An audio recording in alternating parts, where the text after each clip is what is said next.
Hello Fosdem, this is Sebastian Serewa speaking. I'm Technical Product Manager at Open Source Technology Center at Huawei. Today I will be hosting also Ettore Chimenti, who is our partner's representative, and he will also talk about his impression on the project. So today we are going both talk about Oniro as an open source starter for fast-paced IoT environments and give some retrospective to the project. So what's in the scope? I will start with history and the project itself. How did it started? Our product-driven approach, system work packages and processes used, our lessons learned, and what next in the project and a partner's impression. So who we are? We are 18-month young or old project. We are partner-driven organization. We are part of Eclipse Foundation, and team members are scattered across Europe and India. So at the moment we have around 20 core team members and around 100 community members. What else? Multicultural environment. We live in 16 different countries, talking natively different languages, yet working full-time on daily basis toward a common goal. And what's the goal? And the goal is called Oniro. And what's Oniro then? Oniro is an Eclipse Foundation top-level project focused on reducing fragmentation and avoiding vendor lock-in in the consumer and IoT industry, led by a working group and of which Huawei is an active member. Of course, we are FOSS project, and Oniro's project license is Apache 2.0. How did it start? So Huawei, as one of the funding members, made initial investment into this project together with other members. So who are these other members? These are Linaro, Neutech, Seco, Synesthesia. You might have heard of those. Each partner in this working group has the same and equal voice and rights. And what's important also here, also share responsibility. So for example, Seco is in charge of hardware roadmap for the project.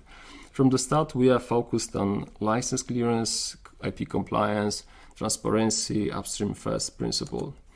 So here are a few slides about work organization. How do we work?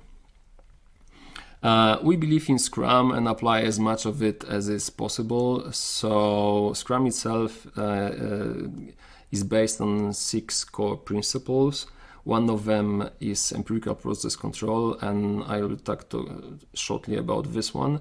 So why it's so important for us? Because it says about transparency, inspection, adaptation, and what does it mean to us actually? So transparency is transparent information flow, open work culture, project vision, releases, definitions of done. For inspection, it's recurring backlog reviews, peer reviews, demoing, and product reviews during review meetings. And adaptation itself is retro meetings, daily, weekly meetings, and monitoring. Work organization, what we took from Scrum else. So events like review, planning, retro. I will talk about the retro very soon. Time boxing for events, weekly instead of daily. So that was interesting because along the way we discovered that we are way too diverse to have one daily meeting with all the members, or even with smaller team. So instead of, we discovered that weekly place is much better for us. So we meet on a weekly basis, talking about cross-team things and syncing up actually. So velocity measurements, those still in hours rather than in points. For that, this is something that we will have to focus on for the closest future. So self-organizing, self-learning, and self-adjustment, that stems also from Scrum, and value-based prioritization of the backlog and iterative development. So as I mentioned, here is our retro example. So we are using Easy Retro for that. And we have 4 columns. One is called what went well. The second is how to improve. And the third is blockers that each of team members might have had. And the fourth one is action items. So those items are created by team members before the meeting, and they are later voted. So each of the voted item is then sorted, and we deal with the 3 or 4 the most important. So for example, how to improve. So in the first case, 7 people voted. That's why we try to address and solve or improve over this one. And it resulted in some action items that are either assigned to a team or some team members. So now I'd like to switch to a bit to talk about our product-driven approach. So in project management field, it's a common triangle that is called scope, time, budget. Basically, it means that if there is a change to scope, time or budget might suffer or might be adjusted. However, it's not the case for us because we have product mindset. It basically means that factors like users adoption, retention, revenue, cost savings, more creativity, number of designs are used for us to measure our success, and we basically care for this. So regarding development systems,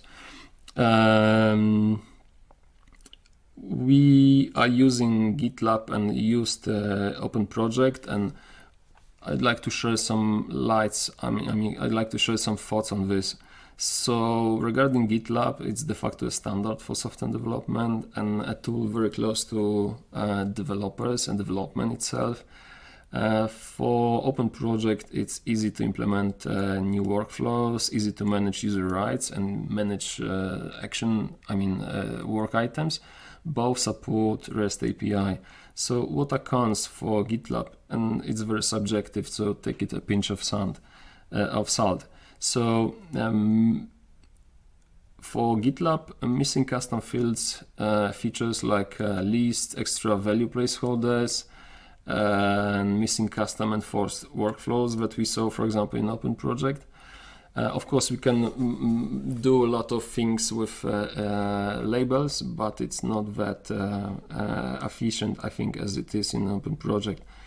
So for Open Project, another great system to use. However, it was another system that we had to maintain, and the cons was disjoined a bit from our mainstream development because the mainstream development happened in GitLab.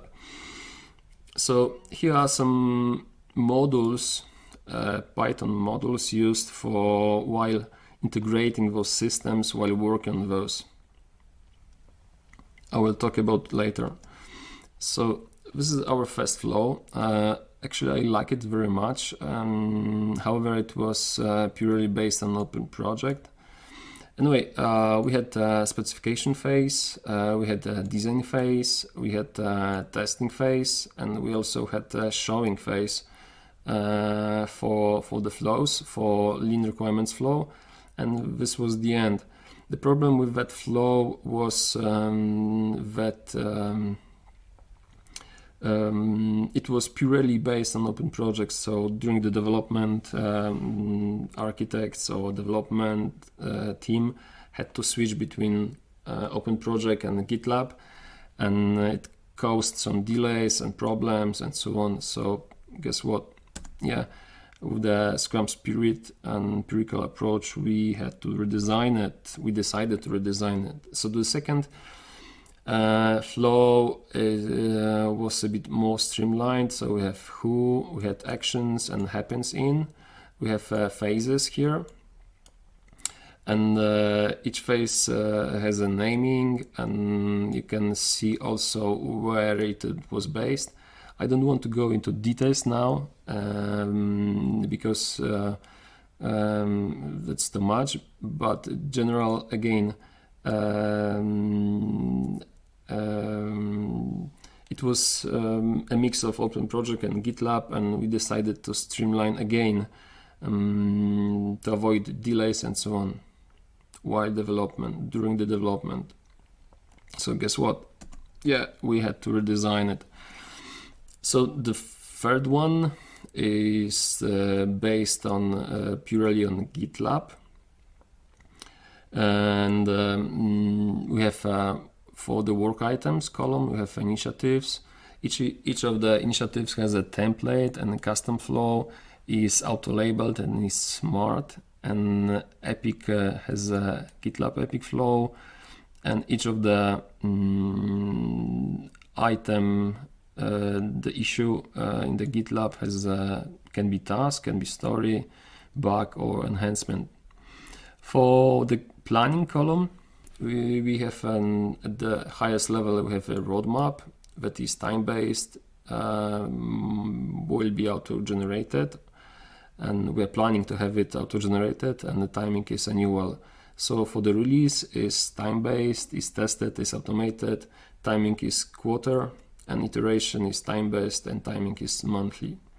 So for the scope, roadmaps and releases is something that product management team cares, and this is the place for product management vacuum, and here is for engineering. So release is a place where both team have to cooperate and the responsibilities overlap.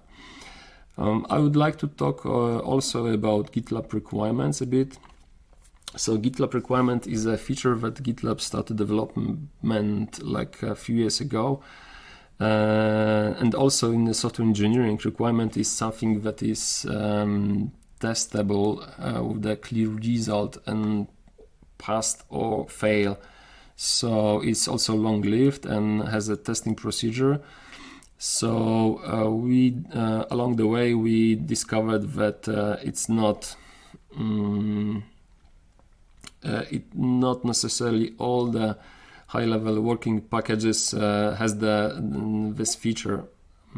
So we split technical requirements, or we're going to split technical requirements and that live in the source code from those high-level initiatives.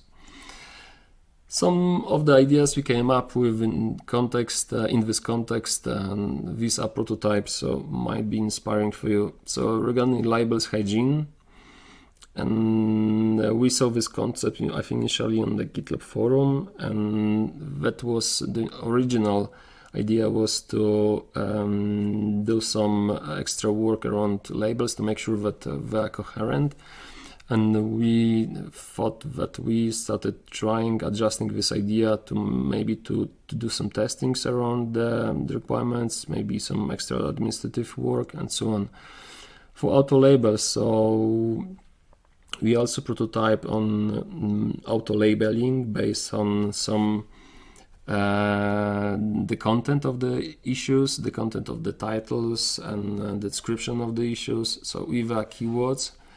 And there is a mapping that can be used in order to assign the labels. The third one prototype was about drawing dependency graphs of work items. Here is for the door lock blueprint, and see what are dependencies for door lock, and just for visualization and understanding the architecture. So blueprint, what's blueprint? Blueprint is our reference design, and we use it to make real product behavior, and in order and this is all to allow adopters and producers to avoid some initial problems and simply to speed up development. And we see it also as a minimum viable products. So we have 4 blueprints. One of them is called Smart Panel Blueprint. For now, we are using it with Home Assistant. Then we have door lock that uses solenoid and keypad in order to put some pins and that can open or close the solenoid and lock. We have also the transparent gateway, and that is used with Arduino Nano, and you can regard it as a edge router for us. And last but not least, vending machine. And vending machine is to mimic real vending machine behavior. You can order products, you can see the total sum and so on. And if you're interested in blueprints, you can navigate to this site and have more in-depth information. But also during the FOSDEM 22, there are more talks on this and dedicated with technical focus. So for us, it's important that anyone can join and extend with new blueprints. We see this as a new way of the system adoption and growth. Lessons learned, takeaways for us. So not to be afraid of changes if they are business justified. So if you wait with some changes, usually it costs more and more. So that's our first lesson. The second is to demo as early as possible. That comes from Scrum, so I will not focus on this. Be explicit rather than implicit. That's for communication. As I mentioned, we are based in different countries, different cultures, different languages, so it's better to be explicit. Usually, so listen to your customers, and both internal and external. Be brave and challenge yourself, and love what you do and look positively into the future. So yeah, just have fun. This is all about. So what next for Oniro? For the project, setting and further merging with Eclipse Foundation to become API compatible with Open Harmony. More partners onboarding, extend a list of blueprints and design wins. So now I'd like to move to the last part of this talk. I'm going to ask Ettore about problems, how they were solved while working on Oniro or participating to Oniro. What was the biggest challenge? Was there any? What was new for you, Ettore or Seka, and what next? Let me switch to Ettore now. Thanks, Seba, for introducing me. I'm Ettore Chimenti. I'm in charge of the hardware enablement for the SECO boards. So I will answer your questions right away. So which problems and how they were solved in the previous year of developing the Oniro project. So in the SECO team, initially we were too few people, so we had to add more people on the team simply with a different area of our expertise. This helped us to achieve and solve all the tasks. We ran into a problem where the BSP support for the IMX8 board was unavailable, so we waited until the release and then we added specific support for it.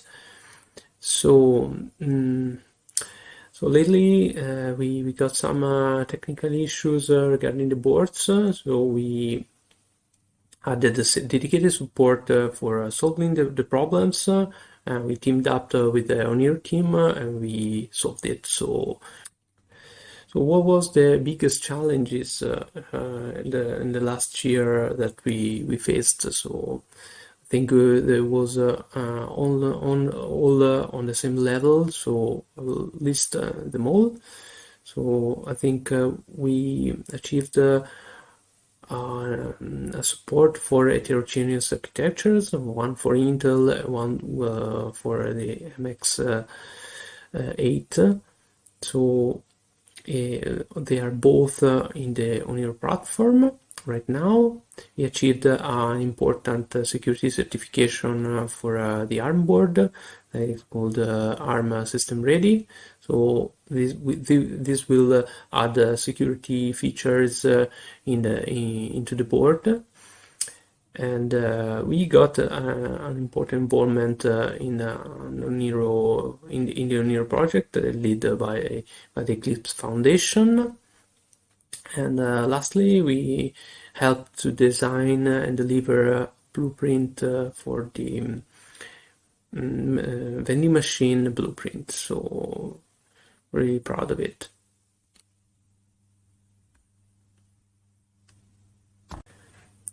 Well, so what's new for us? Involvement in an open source project like Oniro gave us a chance to look into management of a worldwide open source project, and we learned a lot about it. And of course, we are taking part in software development of industrial and consumer IoT devices. For us, we are experts in industrial IoT is a big challenge. Will simplify costs of maintenance of an open operating system that run into our boards, and will save money to the customers. And lastly, what's next? Next goal is the integration with the data orchestration platform named Starte that we are developing, and this will power the device management on the board. So the board will gather data from sensors and will send it to the cloud. And next goal is the implementation of OT updates, so we can deliver updates for security, for new functions.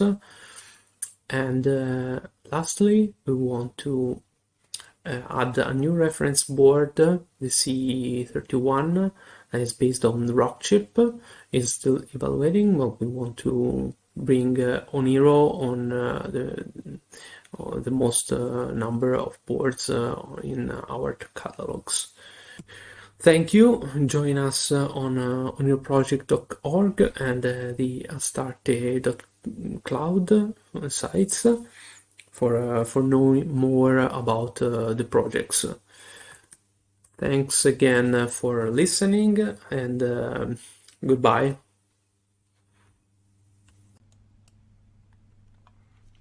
Thank you, Ettore. Thank you, Ettore, for this presentation and your participation to Oniro project.